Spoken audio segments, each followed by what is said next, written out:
السلام علیکم خواتین و حضرات، امید ہے آپ لوگ خیریت سے ہوں گے اور زندگی کو انجوائے کر رہے ہوں گے، اپنے وقت کو بالکل بھی ضائع نہیں کر رہے ہوں گے۔ ایک سوال کسی دوست نے پوچھا تھا اور اس کا پوائنٹ یہ تھا کہ ہم لوگ ایک حدیث پڑھتے ہیں، بچپن سے سنتے ہیں، سمجھتے ہیں، حدیث کے نام پہ اس کو شیئر کرتے ہیں، اور وہ یہ ہے کہ صفائی نفس ایمان ہے، ٹھیک ہے؟ تو میں نے یہ بات اس پہ ڈسکشن چل رہی تھی، تو میں نے سوچا اس معاملے میں تھوڑا سا وضاحت کی ضرورت ہے، اور وہ یہ ہے کہ حدیث کے الفاظ ہیں طہور شطر الایمان، یعنی جس لائن کو ہم ایز اے حدیث پڑھ رہے ہوتے ہیں اس کے الفاظ ہیں الطہور شطر الایمان، طہارت نصف ایمان۔ تو میں نے سوچا کہ ایک شارٹ ویڈیو اس کے اوپر ہونی چاہیے، عوام کی معلومات کے لیے، فائدے کے لیے، لازماً جو چیزیں ہمیں آتی ہیں وہ ہمیں ڈسکس کرنی چاہیے، جو چیزیں دوسرے لوگوں کو آتی ہیں وہ ہمیں بتاتے رہتے ہیں، اور اسی طریقے سے دنیا کے معاملات جو ہے وہ آگے چلتے ہیں۔ تو اس سلسلے میں ایک بات چھوٹی سی سمجھنے کی ہے کہ طہارت اور نظافت کے اندر فرق ہوتا ہے۔ ہمارے یہاں عمومی طور پہ اسکول کالجز کے اندر، گھروں میں جب یہ حدیث کوٹ کی جا رہی ہوتی ہے تو یہ حدیث ہے طہارت سے متعلق، یہ لائن ہے طہارت سے متعلق، جبکہ ہم مراد اس سے نظافت لے رہے ہوتے ہیں۔ طہارت کا مطلب ہے پاکی کے اگینسٹ جو چیز آتی ہے، ناپاکی کے اگینسٹ جو چیز آتی ہے، یعنی آپ ناپاک ہو گئے اور وہ ناپاکی والی چیزیں جو ہیں وہ بھی شریعت مطہرہ نے وضاحت کے ساتھ بیان کی ہیں،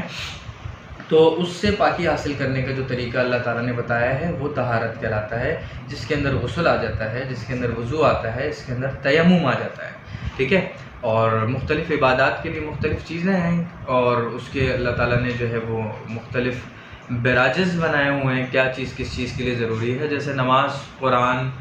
یا دیگر عبادات کے لیے ضروری ہے کہ بھئی آپ غسل کے ساتھ ساتھ وضو کے اندر بھی ہوں، جبکہ روزے کے لیے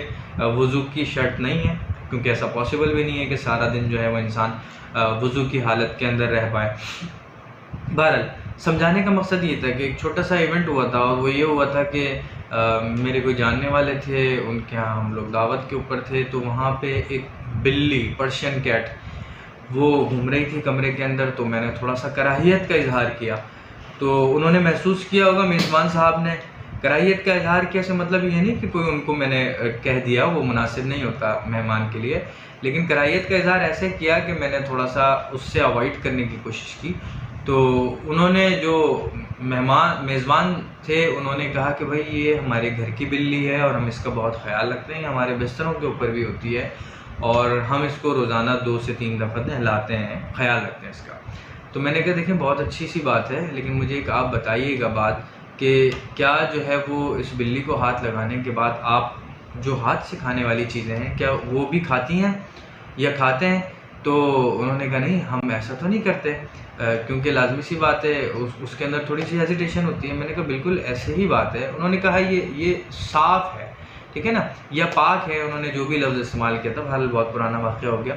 تو میں وہاں پہ مجھے یہ لاجک ان کو سمجھانی پڑی، اور میں نے سوچا کہ باقی سب لوگوں کو بھی اس کا علم ہونا ضروری ہے، اور وہ یہ ہے کہ دیکھیں پاکی ایک الگ شے ہے،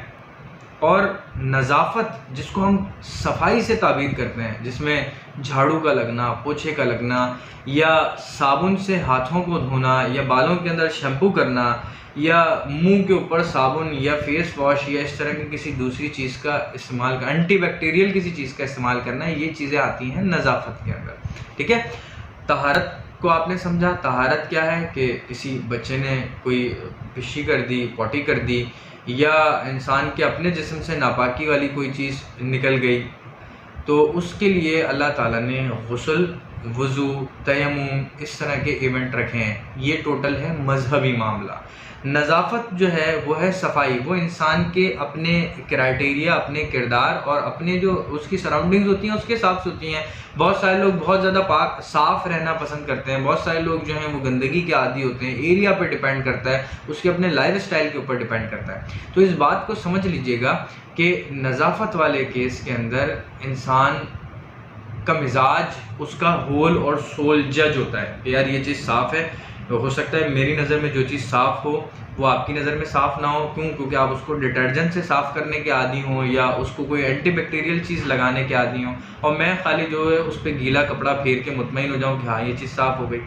تو اس کے کرائٹیریا سیٹ نہیں ہے نظافت کے. بعض لوگوں کے آپ بیڈ شیٹس جو ہے وہ 6 مہینے کے اندر نہیں دھلتی، اور بعض لوگ ہر مہینے دھلواتے ہیں، بعض لوگ ہر ہفتے دھوتے ہیں اس کو، اور بعض لوگ ایک رات استعمال کرنے کے بعد بھی بیڈ شیٹ دھوتے ہیں. تو یہ نظافت یعنی صفائی کا کرائٹیریا ہر ایک کا اپنا ہے. اور ویسے پاکی یعنی طہارت والے کیس کے اندر اگر آپ سمجھیں تو ایک بیڈ شیٹ ساری زندگی پڑی رہے، اگر اس کے اوپر کوئی ناپاکی والی چیز نہیں آ رہی ہے تو مذہب اس کے اندر رکاوٹ نہیں بنتا، آپ اس کے اوپر اپنی عبادات والے کام کر سکتے ہیں. ٹھیک ہے نا.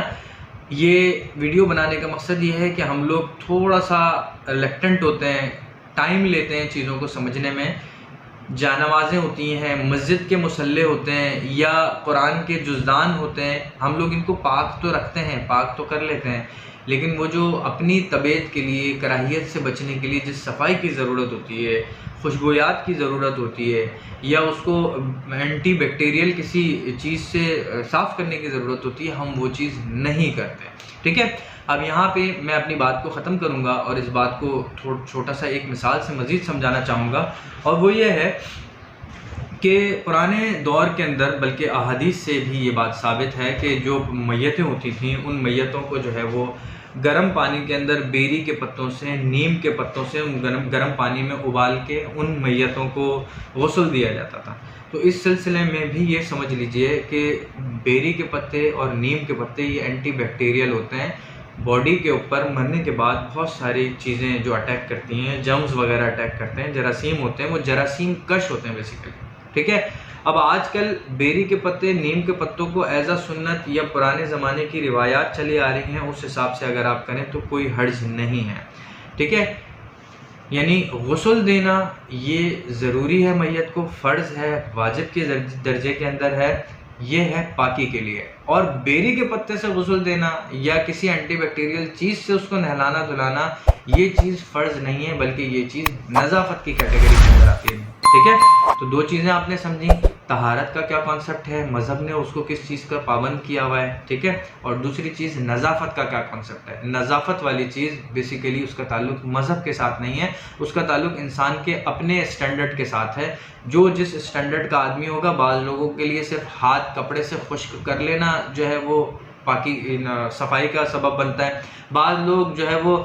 پانی سے دھوتے ہیں، پھر بعض لوگ اس کے ساتھ صابن کا استعمال کرتے ہیں. بعض لوگوں کو اس میں بھی تسلی نہیں ہوتی، وہ 3 4 مرتبہ صابن سے یا کسی دوسری اس طرح کی جراثیم کش چیز سے ہاتھ دھوتے ہیں، صاف کرتے ہیں. جیسے کووڈ کے اندر آپ لوگوں نے ملاحظہ کی ساری چیزیں کہ ہمارے ہاتھ پاک ہوتے تھے، سب کچھ ہوتا تھا، لیکن جراثیم یا اس طرح کی گندی چیزیں کہ جو بیسیکلی انسان کے جسم کو، ہاتھوں کو ناپاک نہیں کرتی لیکن